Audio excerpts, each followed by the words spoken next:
నమస్తే. Welcome to Andhraprabha. నిన్న జరిగినటువంటి ఏదైతే ఎంఎంటీఎస్ ట్రైన్‌లో ఒక అమ్మాయిపై ఆహ్, అత్యాచారం చేయడం. సో, ఆ అమ్మాయి ఆమె ప్రాణాలు కాపాడుకొని రన్నింగ్ ఎంఎంటీఎస్ ట్రైన్ నుంచి దూకడం. సో, ఆమెని గాంధీ హాస్పిటల్‌లో అలాగే యశోద హాస్పిటల్‌కి షిఫ్ట్ చేసి ఇప్పుడైతే చికిత్స పొందుతున్నారు. దీనిపైనే అసలు ఈ ఈ ఎలాంటి శిక్షలు ఉండొచ్చు అతనికి? సో, మాజీ ఆఫీసర్ ఉన్నారు. మాజీ సీనియర్ ఆఫీసర్ ఉన్నారు. మాట్లాడదాం. రెడ్డన్న గారు. సార్ నమస్తే సార్. ఎలా ఉన్నారు? నమస్కారం అండి.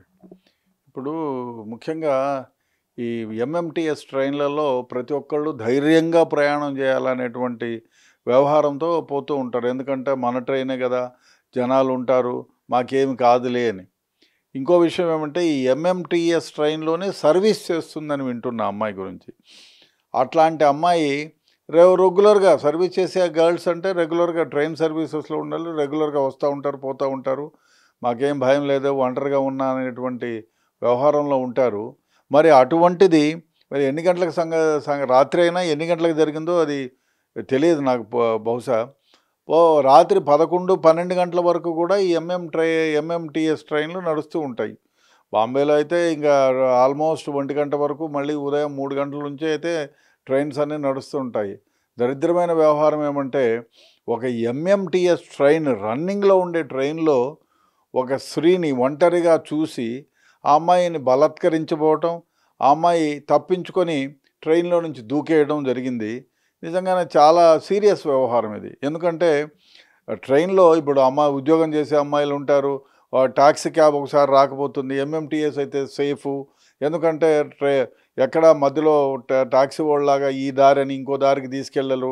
ఇవన్నీ కొంచెం కాన్ఫిడెంట్గా ఉంటారు ఎంఎంటీఎస్ ట్రైన్లలో అయితే.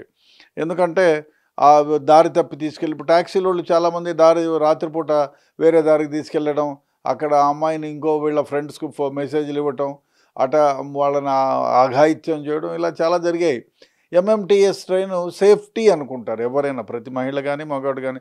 మా అమ్మాయి ట్రైన్లో అక్కడ ఎక్కింది కదా, ఇక్కడ దించేసుకుంటాం అన్న ఫీలింగ్లో ఉంటారు. అటువంటిది ఎంఎంటీఎస్ ట్రైన్లోనే ఇటువంటి ఘోరం జరిగిందంటే నిజంగా చాలా శోచనీయం, ఆలోచించాల్సిన విషయమే. ఏది ఏమైనా ఇటువంటి జరగకుండా ప్రతి ఎంఎంటీఎస్ ట్రైన్లో ఒక ట్రైన్కు ఒక కానిస్టేబుల్ ఉన్నా సరిపోతుంది. ఎందుకంటే ఆ చివరి నుంచి ఈ చివరికి అంతా భోగిల్లో పోయేది ఉంటుంది కాబట్టి డెఫినెట్గా అట్లాంటి సందర్భాల్లో ఎవరైనా ఒక ఒక లేడీ కానిస్టేబుల్లో లేకపోతే జెంట్ కానిస్టేబుల్నో ఈ ఎంఎంటీఎస్ ట్రైన్లో పారాకు ఉంచితే, ఎస్పెషల్లీ రాత్రిపూట అంటే 8 గంటల నుంచి 12 గంటల వరకు ఏదైతే ట్రైన్లు నడుస్తాయో, లేకపోతే 6 గంటల నుంచి ఏదైతే ట్రైన్లు నడుస్తాయో ఆ ట్రైన్లకు మాత్రం డెఫినెట్గా ఒక కానిస్టేబుల్ని, ఒక గార్డ్నో, హోమ్ గార్డ్నో ఎవరైనా ఉంచితే ఇటువంటి సంఘటనలు మళ్ళీ పునరావృతం కాకుండా ఉంటాయి.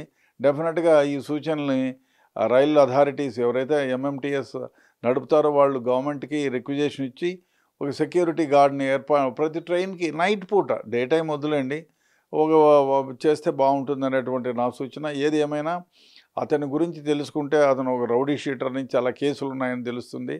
డెఫినెట్గా ఈ కేసును ఆ కేసులతో ముడిపెట్టకుండా, ఆ కేసులు ఛార్జ్షీట్ వేసేటప్పుడు ఈజ్ హ్యావింగ్ ఆల్రెడీ రికార్డ్ కాబట్టి ఆ సెక్షన్ కూడా యాడ్ చేసి అతని పైన ఇమ్మీడియట్గా ఛార్జ్షీట్ వేయాలి. ఎందుకంటే పెద్ద ఇదేం కాదు, ఏవైతే ఫుటేజెస్ ఉన్నాయో ఆ అమ్మాయి ఎవిడెన్సెస్ కలెక్ట్ చేసి వేసి అతన్ని జైల్లో నుంచి బయటికి రానియకుండానే ఛార్జ్షీట్ వేసి ఏదైనా ఒక ఫాస్ట్ ట్రాక్ కోర్టు లాంటిలో వేసి అతనికి జైలు శిక్ష పడేటట్టు చేయాలా. చేసి దీన్ని ఎలక్ట్రానిక్ మీడియా, ప్రింట్ మీడియా మొన్న రైల్వే స్టేషన్లో ఎంఎంటీఎస్లో ఈ విధంగా జరిగింది, ఒక 2 నెలల లోపలనే 3 నెలల లోపలనే అతనికి 5 ఏళ్ళో 10 ఏళ్ళో జైలు శిక్ష వచ్చింది అనేది ప్రజల్లోకి తీసుకెళ్ళాలి. ఎందుకంటే ఎవరైనా భయపడాలి. టీఎస్లో ఎంతో ధైర్యంగా ఎంఎంటీఎస్లో ఏమి జరగదు అనేటువంటి మనోభావంతో ప్రయాణిస్తుంటారు.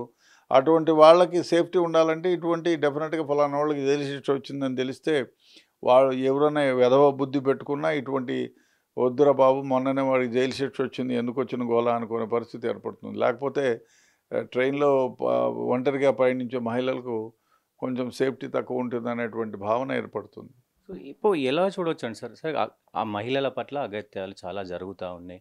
సో దీనికి పోలీసులు బాధ్యత తీసుకోవాలా? లేదంటే గవర్నమెంట్‌లో ఏమైనా స్పెషల్ ఫోకస్ పెట్టాలా? ఎట్లా పోతే బావుంటది?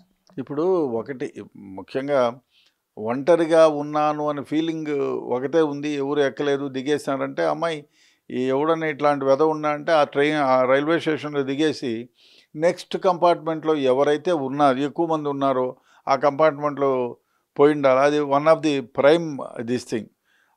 అదే కాకుండా లేదు అంటే ఆ పక్కన ఉండే ట్రైన్‌లో ఇంకా జనాలు తక్కువున్నారు. అక్కడ కూడా తక్కువున్నారు. ఎవరు లేరంటే బోగీలో మెయిన్ ట్రైన్ నడిపే బోగీలో ఎవరు ఉండరు కదా! ఆ బోగీని ఆనుకొని ఉండే బోగీలన్నా కూర్చోవాలా. అదొకటి చేయాలా. ఇంకోటేమిటంటే నైట్ ఎప్పుడైనా నైట్ ట్రావెలింగ్ ఉంటే దానికి ఒక గార్డెన్ ఏర్పాటు చేయాల్సినటువంటి అవసరం ఎంతైనా ఉంది. సో ముఖ్యంగా అంటే పోలీసులు ఏమన్నా అంటే అరాచకాలు జరుగుతున్నప్పుడు స్పెషల్ ఫోకస్ ఏమన్నా పెట్టాల్సిన అవసరం ఉంటదా? గవర్నమెంట్ మహిళలకు స్పెషల్‌గా ఏమన్నా రూల్స్ తీసుకొచ్చే అవకాశాలుంటాయా? రూల్స్ అవసరం లేదండి. ఎందుకంటే ఇప్పుడు ఇది ఎక్కడో ఒక సంఘటన రోజు జరిగే సంఘటన కాదు. ఆ ట్రైన్‌లో ఎవరు లేకపోవడం, ఎవరైనా ఇద్దరుంటే ఇది జరిగేది కాదు. ఎవ్వరు లేకపోవటం ఒకటి, వాడు వెధవై ఒకటి. ఎందుకంటే వాడికి ఆల్రెడీ రౌడీ షీటరో ఏదో హిస్టరీ షీట్ ఉన్న వ్యక్తి. అందులో వాడు తాగున్నాడు అంటున్నారు. తాగున్నాడా? అది ఎప్పుడో గాని జరగదిది. కాబట్టి ఒక రైల్వే గార్డ్‌ని ఏర్పాటు చేయాలి. డెఫినిట్‌గా ఇటువంటి సంఘటనలు జరగకుండా రైల్వే గార్డుని ఏర్పాటు చేస్తే కానిస్టేబుల్ని లేదా హోమ్ గార్డ్ని ఏర్పాటు చేసినా సరిపోతుంది అన్ని దానిలో. అదే కాకుండా ముఖ్యంగా ఈ ఇట్లాంటి దానిలలో రికార్డ్ చేయడం కోసం ఎంఎంటీఎస్లో నాకైతే తెలియదు. సీసీ ఫుటేజ్ మాత్రం ఒకటి సీసీ కెమెరాలు కంపార్ట్మెంట్కు 2 సీసీ కెమెరాలు ఉంటే ఇటువంటి సంఘటనలు కాదు, ఇంకొక సంఘటన ఏదైనా జరిగినా కూడా ట్రైన్లో ఎవరు చెప్పనోళ్ళు ఉంటారు. ఆ ఎవిడెన్స్ ఇవ్వాలంటే కష్టమవుతుంది. కాబట్టి ఇది రికార్డ్ అయి ఉంటే డెఫినెట్గా ఇది ఒక సాక్ష్యంగా టెక్నికల్గా ఇది ఒక సాక్ష్యం అవుతుంది. కాబట్టి ఈ సాక్ష్యంతో ఎవరైనా నిందితులు ఇటువంటి వ్యవహారానికి పాల్పడితే వాళ్ళపైన చర్య తీసుకోవడానికి వీలుగా సీసీ కెమెరాలని ప్రతి ట్రైన్ మొత్తం వచ్చేటట్టు ఆయా కంపార్ట్మెంట్కు 2 సీసీ కెమెరాలను ఏర్పాటు చేయాలా. అది ఏదో ఏర్పాటు చేసాం దుమ్ము దులిపోకుండా దాన్ని మానిటరింగ్ కూడా చేయాలి. ఎవరైనా ఇట్లా జరిగినారనుకో, సపోజ్ ఇట్లా ఎవరైనా ఒక మనిషిని ఒకటిని ఏర్పాటు చేసి ఈ ట్రైన్లో ఏం జరుగుతుందో కనుక్కునేటట్టు చూసుకొని, ఒకవేళ ఇటువంటి అఘాయిత్యం చేయడానికి ఎవరైనా ప్రయత్నం చేసినారు అంటే నెక్స్ట్ స్టేషన్లో అలర్ట్ అయ్యి వాడిని వెంటనే అక్కడ ఒక హోమ్ గార్డ్సో రైల్వే కానిస్టేబుల్సో లేకపోతే ఎవరన్నా ఉంటే వాడిని పట్టుకొని నిర్బంధించి పోలీసులకి అప్పచెప్పేటువంటి పోయేటువంటి ఏర్పాట్లు కూడా చేస్తే బాగుంటుంది అనేటువంటిది నా అభిప్రాయం.